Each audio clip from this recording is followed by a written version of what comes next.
Hi guys, my name's Seb Tudor, I'm the man on the Silver Mountain, and welcome to my year in review, my look back at the year that I've had, personally, and how interesting it has been, to say the least. The first thing that I want to say is the fact that now we're over 100 subscribers, and that's incredible, over 35,000 views across the entire channel.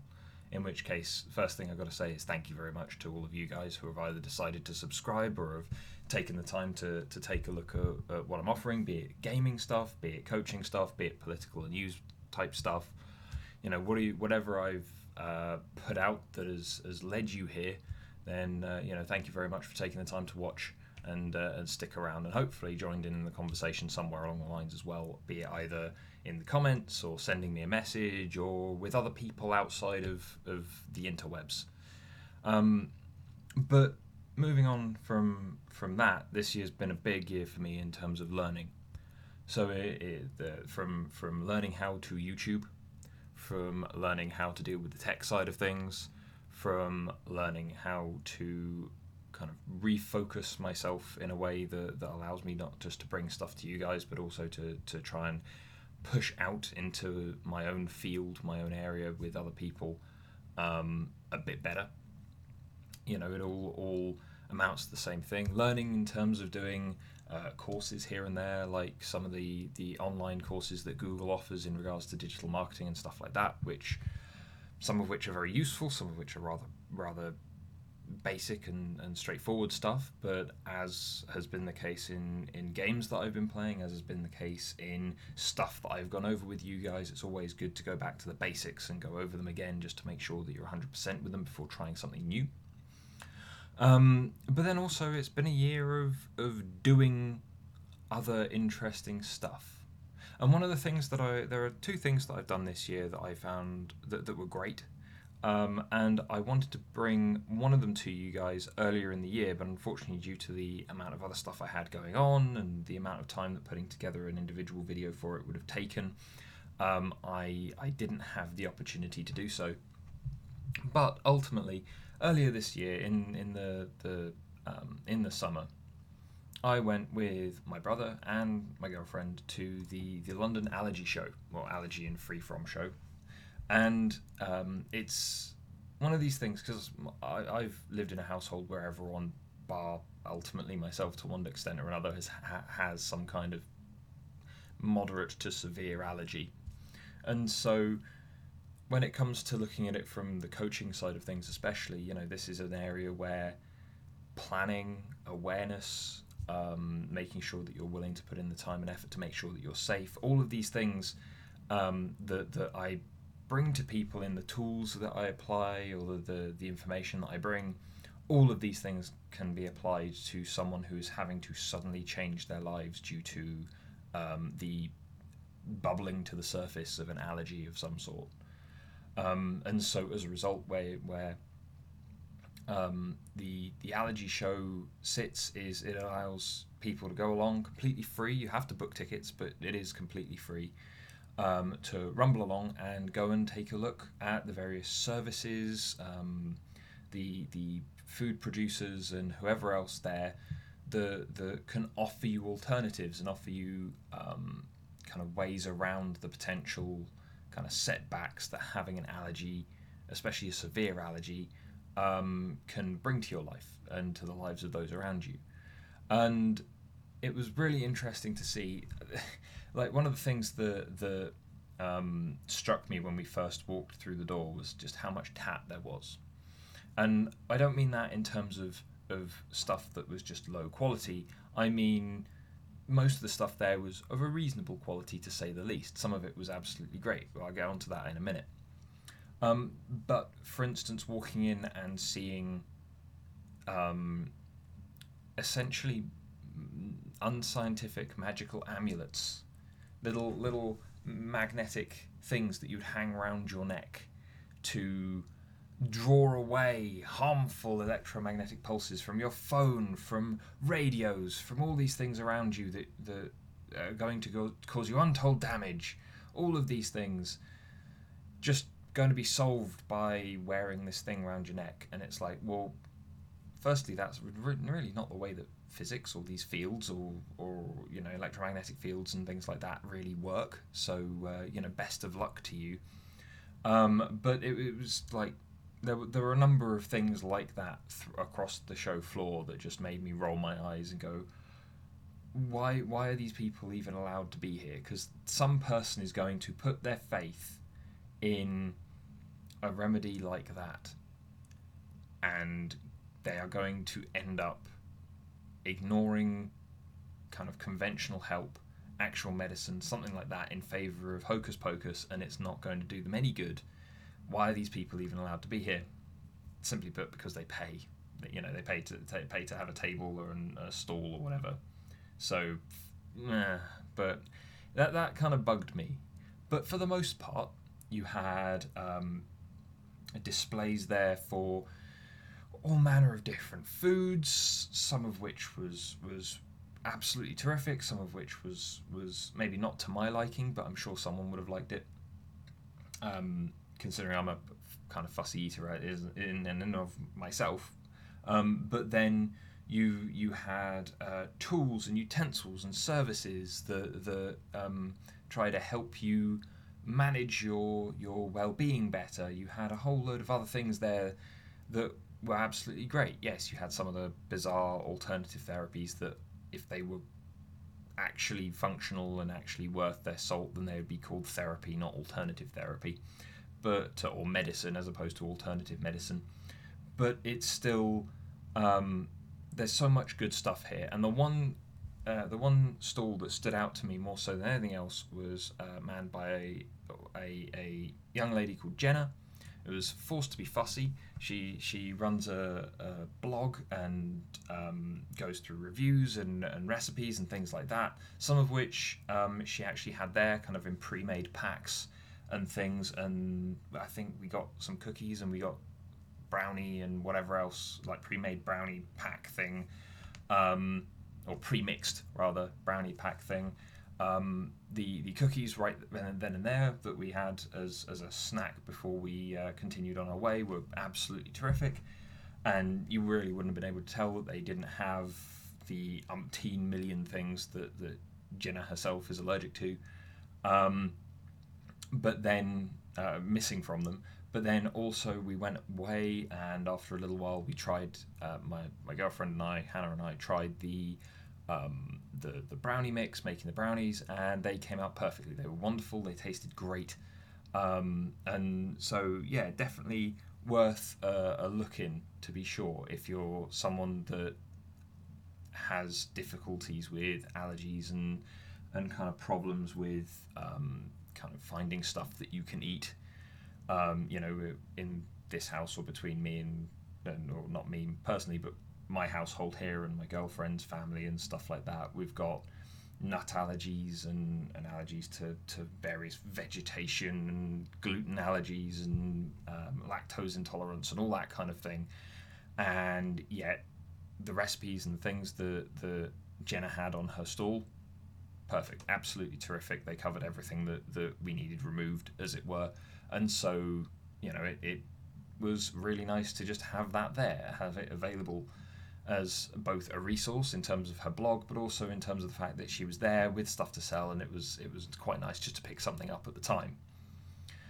So I'll leave her the link to her blog as well as her Twitter down in the comments there, not comments, description. And then, if you guys happen to suffer from these kind of issues and are, as said, forced to be fussy, as opposed to me, who's just fussy by default, probably from just growing up around all these people who have had to say no to food all their lives, if that's something that you've encountered or struggled with, or have someone that maybe you would like to cater for who has those kind of issues, definitely worth checking out as both a resource and more.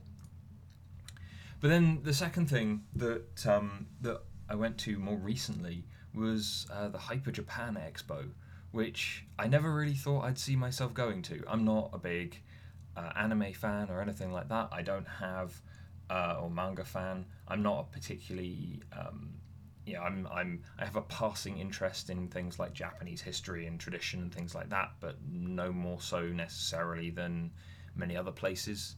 If you said ancient Egypt, then yeah, I'd be like, yes, this is me. I very much enjoy.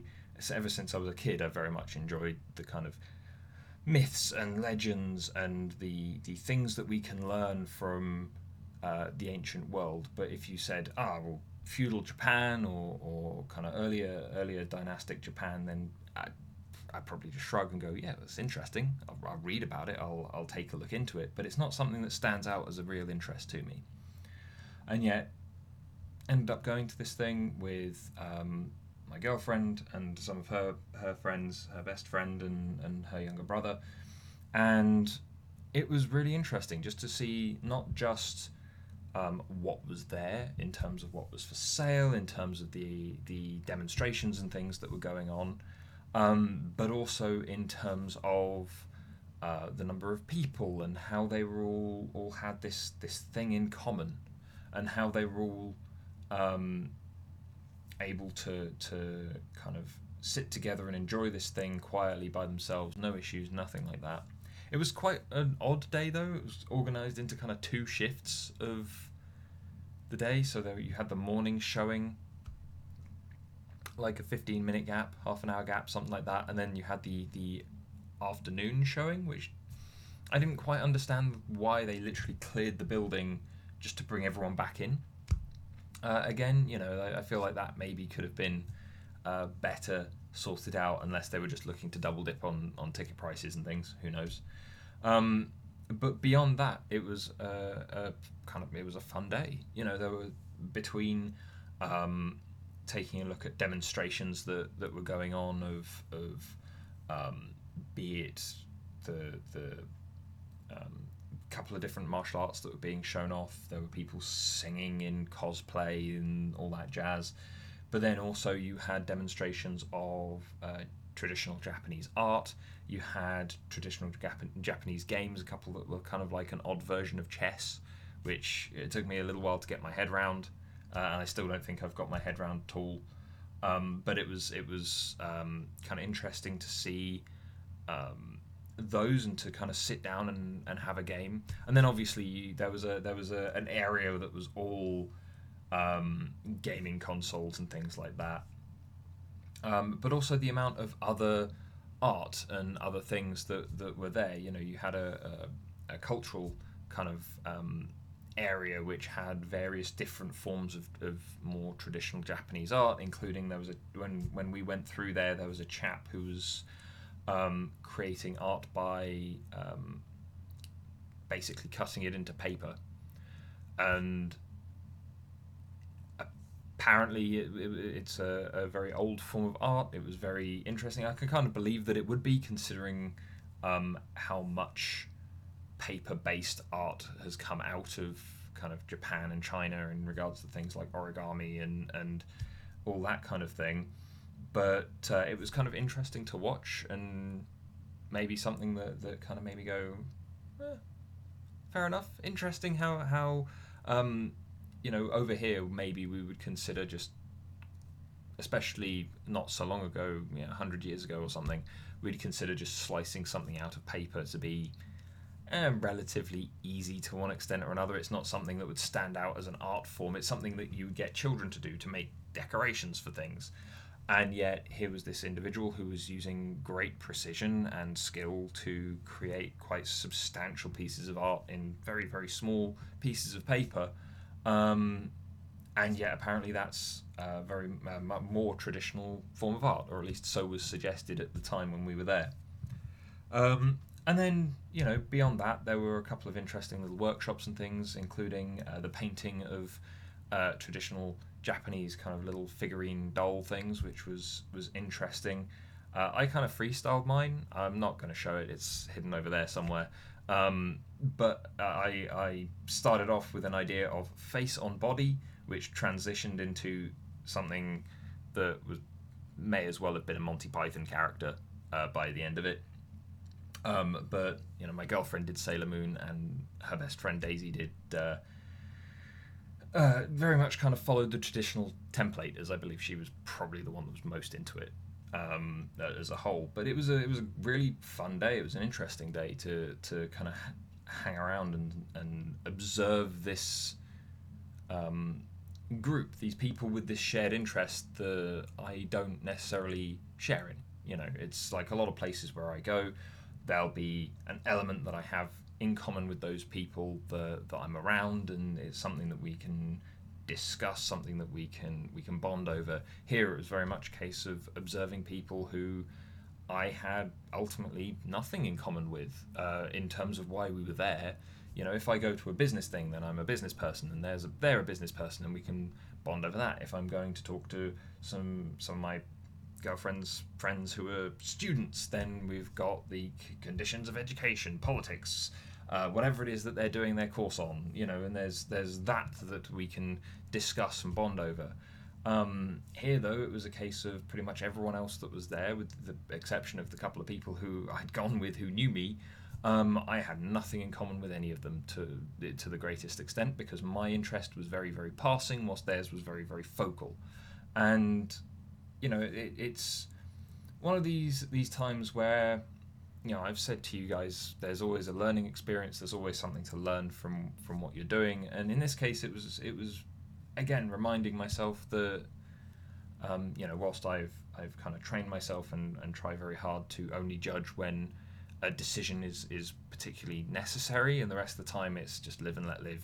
None of it matters. It's fine.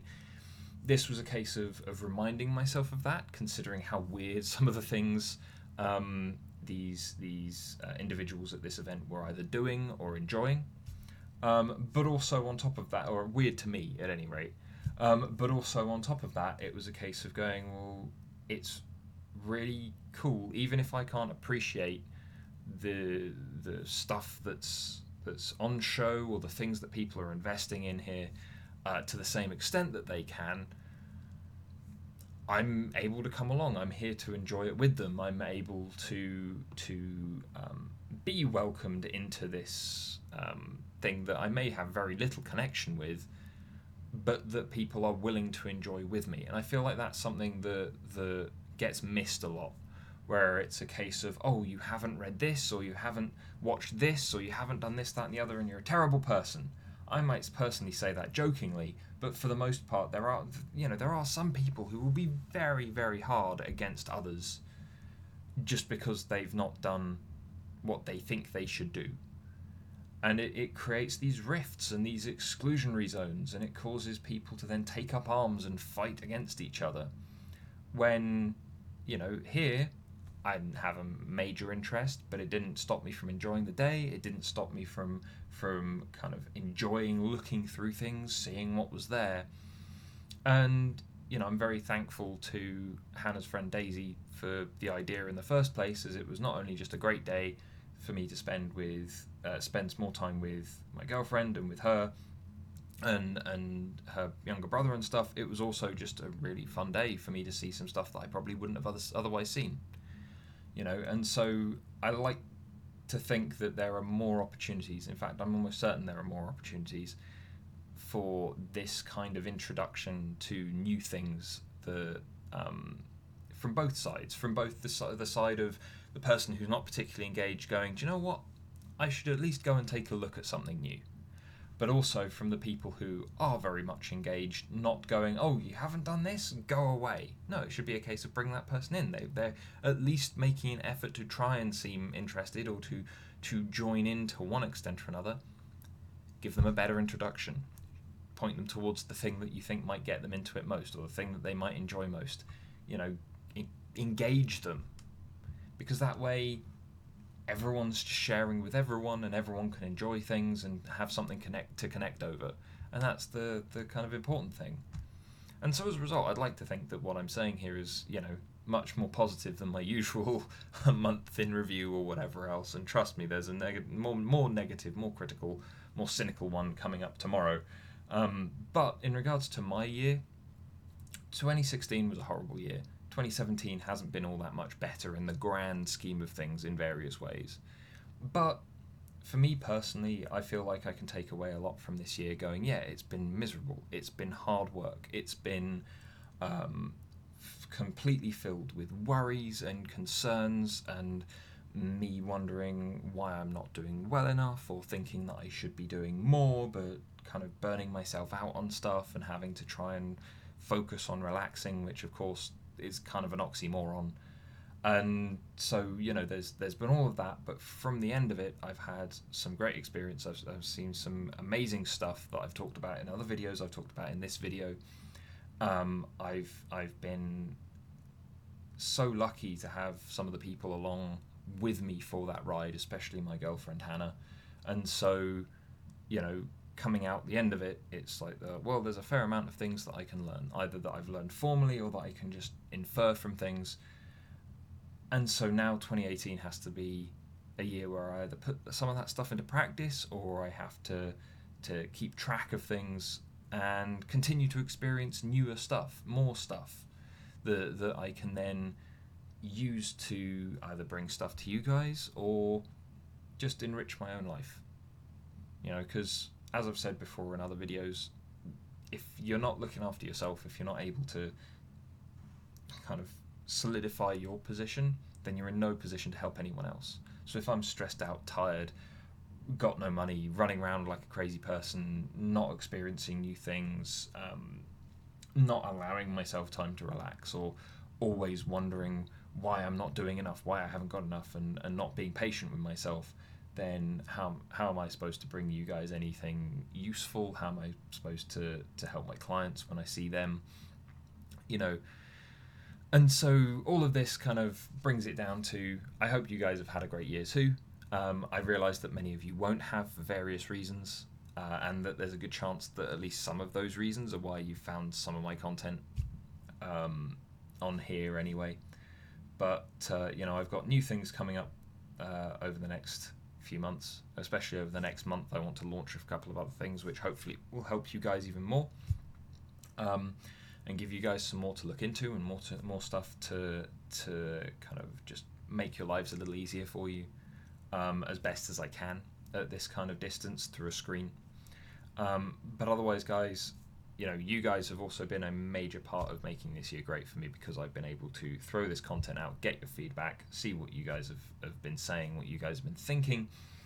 And the number of people that have come to me who, just in the comments or in a message, in an email or whatever, who have been saying, thank you very much, or this really helped me think, or especially to those of you who have also shared your stories with us in the comments so that we can learn from your experience as well. Thank you to every single one of you that's either engaged with me or engaged with the content that I've been putting out, just because it's I wasn't happy just trying to target people's problems one person at a time, when some of this stuff all I can do is put it in front of a person, and then it takes them picking it up and running with it to make any difference. So I wanted to put all of this stuff out here for you guys so that you can pick it up and run, because that's all I can do for you. Especially as said through a screen, it's a tough call at the moment, to one extent or another, unless you guys actually wanted to get in touch to make me your coach. But and with that not being the case for the most part, and so on, then yeah, it can be tough. And the number of people that have either come to me and said thank you, or come to me and said that what I put out there was really useful. Even the more negative comments that have either given me more videos, or have given me interesting ideas to work with, or other things to say, or even just allowed me to reply to you in the comments right then and there. These are all things that have made this year better for me.